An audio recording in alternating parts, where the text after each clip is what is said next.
Hey, good morning. Welcome to the CGS Biblecast. I'm so glad you joined me here this morning. We're in the book of Esther again, and we're going to talk about Haman and his role and how he really he could have been so great, but he was just ended up terrible for the guy. So he wanted something real bad. And I got to ask you, have you ever wanted something so bad that you would do anything to get it?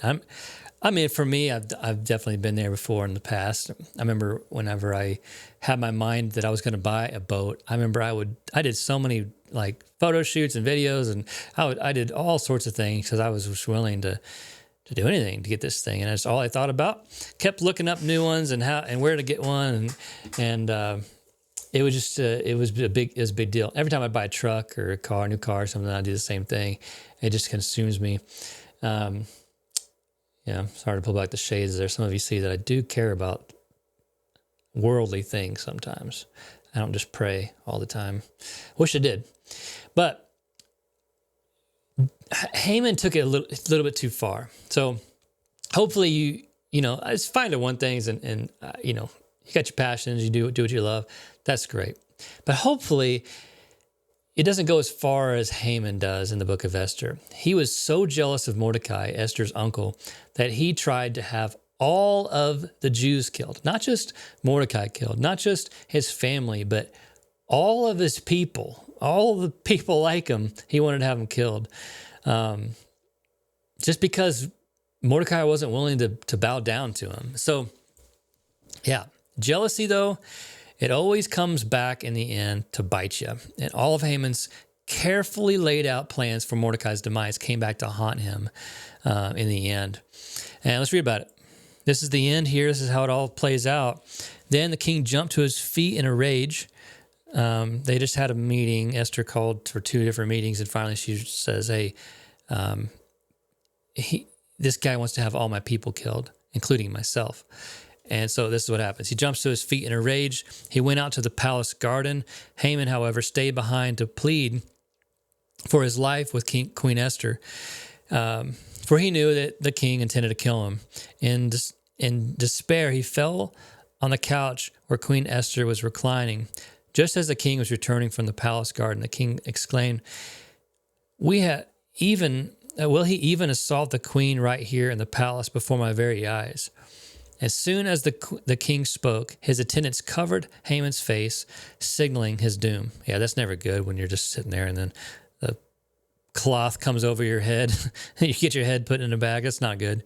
Verse 9, then one of the king's eunuchs said, Haman has set up a sharpened pole that stands 75 feet tall in his own courtyard. He intended to use it to impale Mordecai, the man who served the king save the king from assassination. Then impale Haman on it, the king ordered.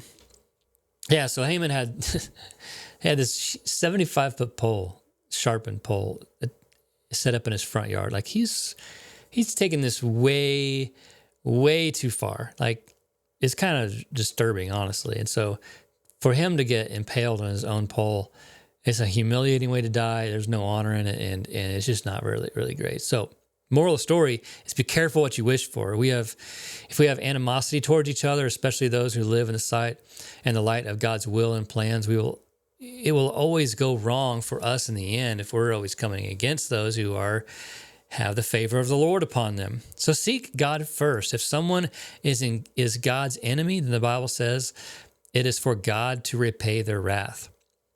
If they are of God, then we will see their downfall or see them do well. But if they're against God and they're outside of His will, then we'll see it happen. But it's not really for us to erect a 75-foot pole in our front yard and bring the doom upon these people. Bottom line is seek God first and His righteousness. As Matthew chapter 6, verse 33 says, tell us to do all things, and all things will be added unto us. We can't go wrong if we seek to live out the path and purpose God has placed before us.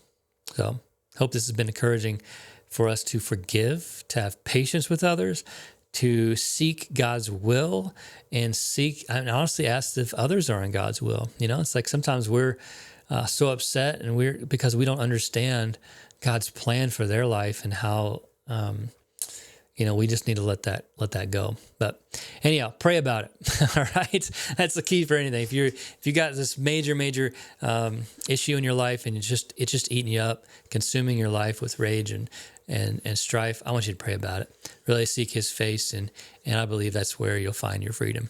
Okay. All right. Have a wonderful day.